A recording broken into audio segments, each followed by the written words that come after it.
So the reason why I choose this theme about my research is like simply because of my own observation after having come to Barcelona to study. I'm sure like Anna and Andrea, they will know like in Spain, there are like more than 206,000 people originally from China, and which makes it one of the biggest or largest cultural group like from other country in Spain.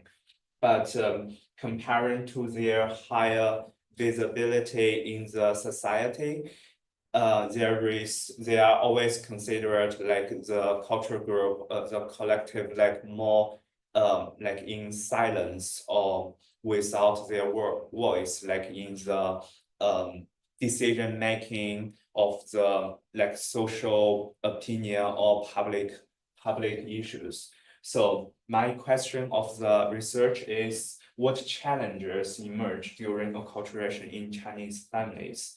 And how do first and second generations differ in the strategies they take?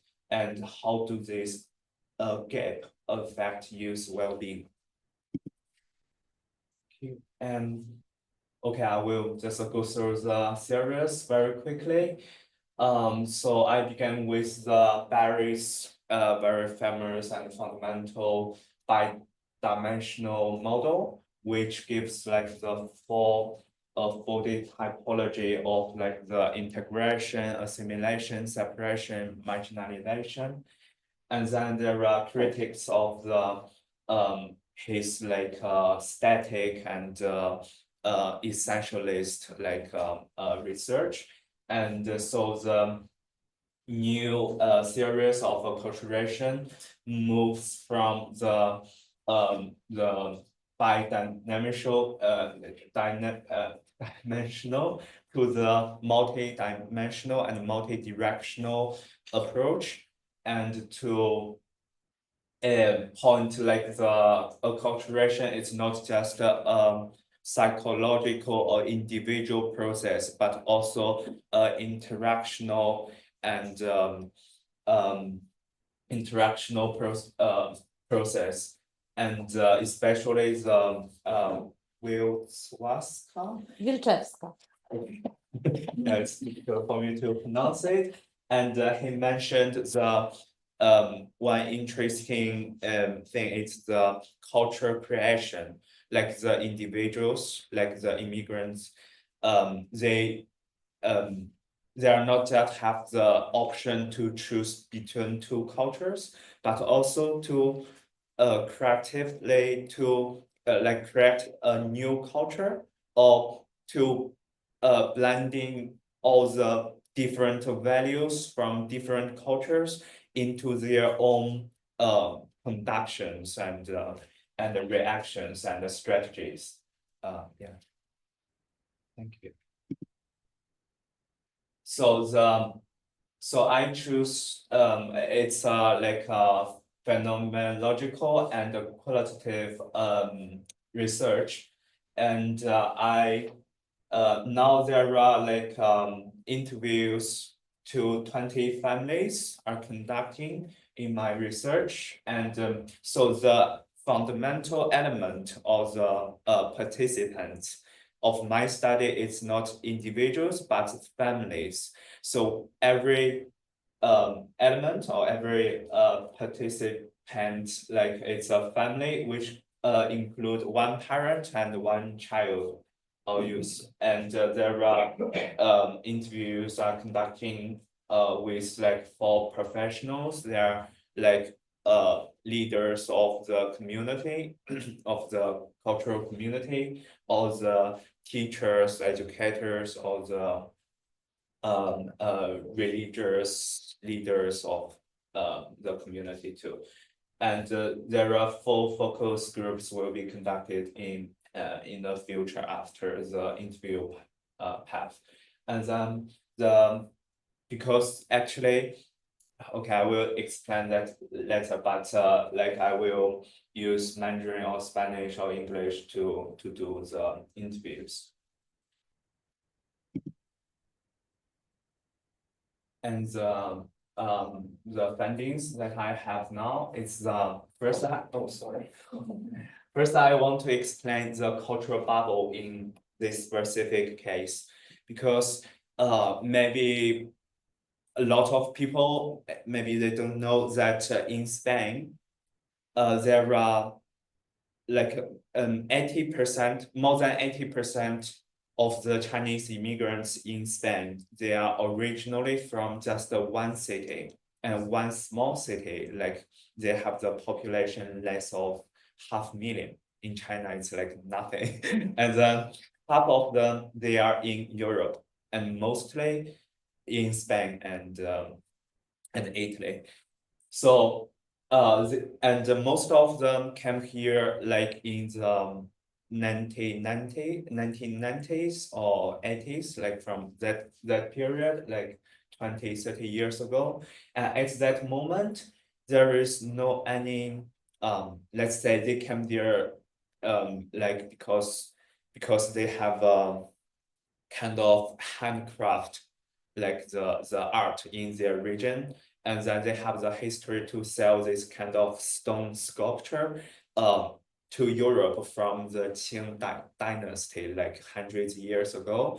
So at the moment, like they find it difficult to support their family, even to find food. So they came to Europe to do this business. And once they start, like one member of the family established in Europe, they will try to bring all their family members to Europe legally or illegally.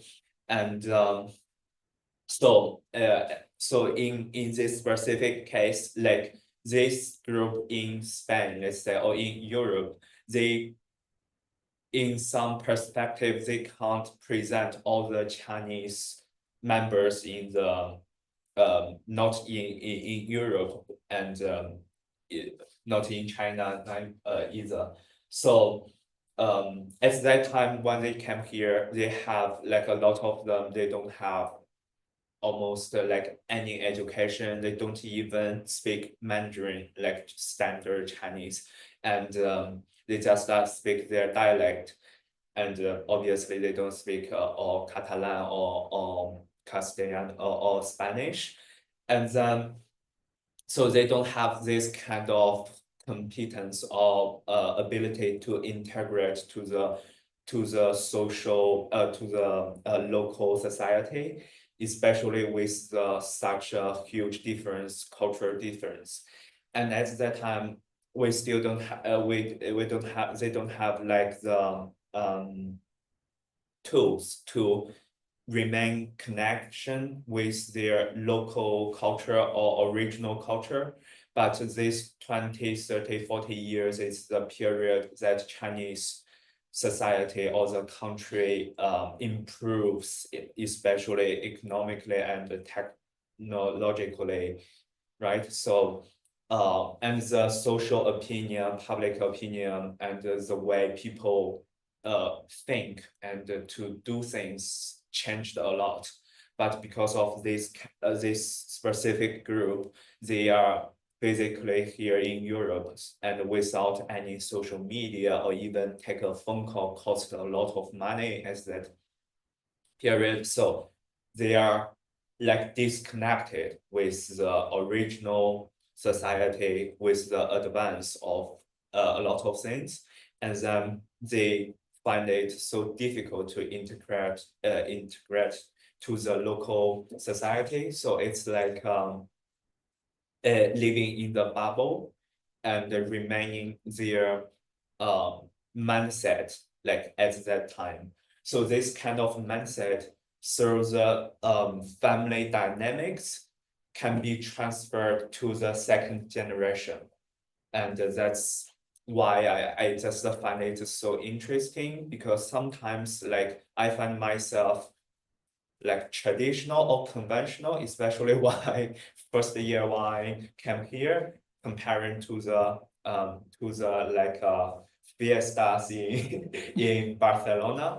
And then later on, a lot of student like friends who are like belongs to the second generation like of the immigrants. I find like in some ways like they are even more traditional, or like they are weird for me. Like in some, I find like we are all Chinese, but it's like there is such a difference between us.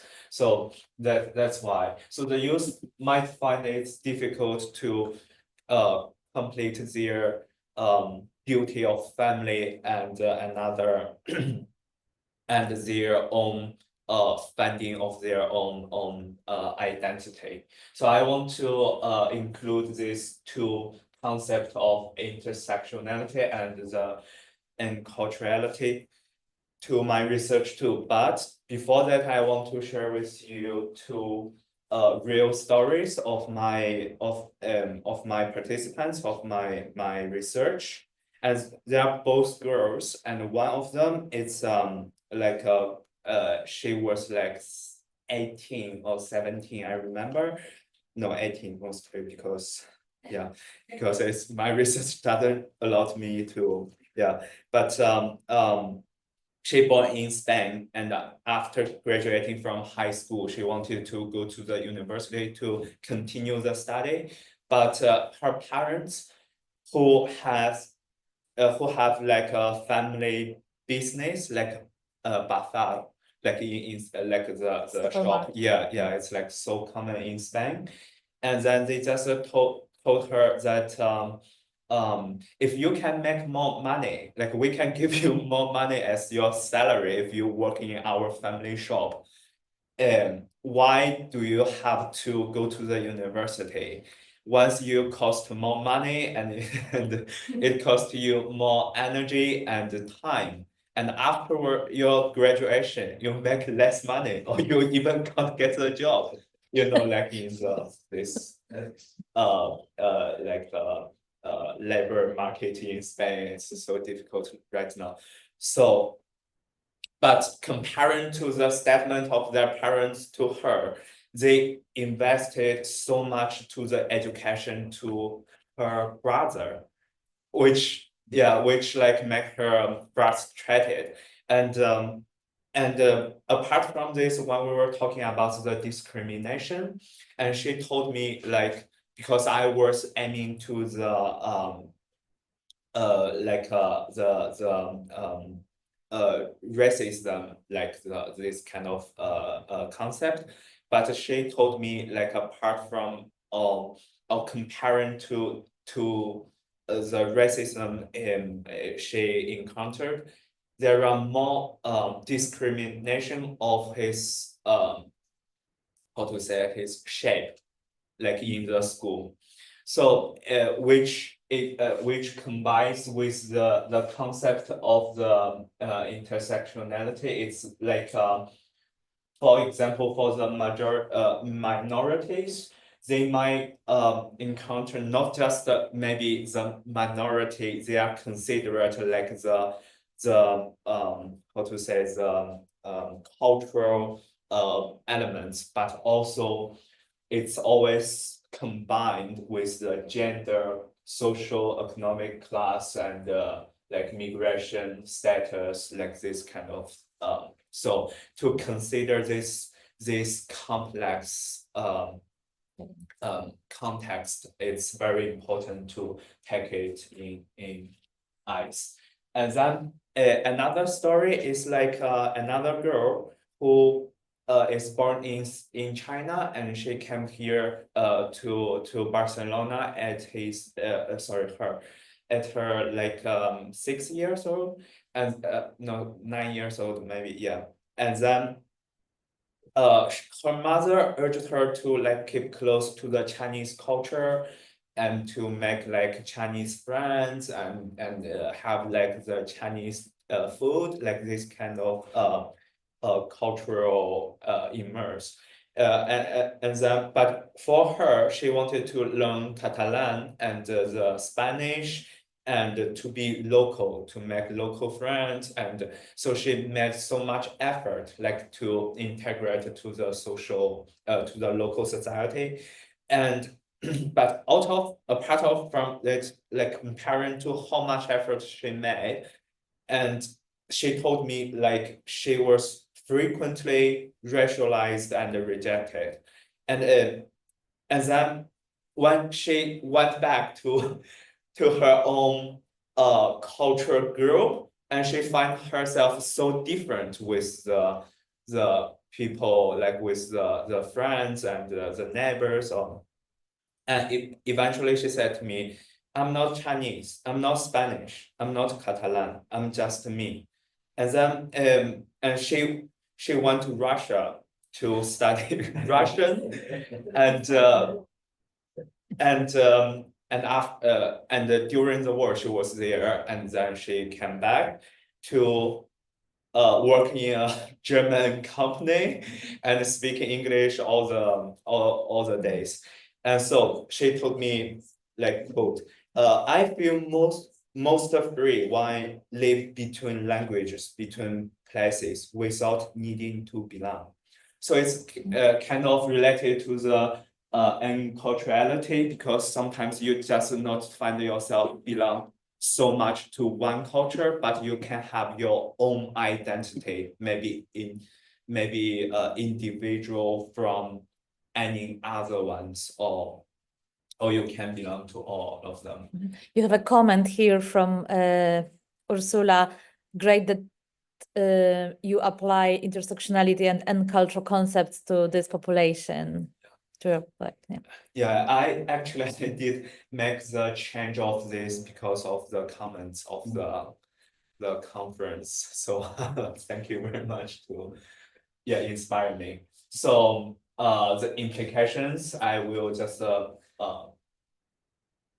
like in the future, I will complete the field work and develop like the policy proposals. And related to this, I will say like we have already do something in the University of Barcelona in the higher educational environment. Let's say last year we just no, this year, sorry, it's we just celebrated the Chinese New Year in the campus, and which is the first time during, I think, more than 600 years of the history of the university to celebrate it like officially in the university, and like the ambassador and the director of the university came, and it's what we are going to do in the future, like more. So that's all I want to share with you. Thank you very much.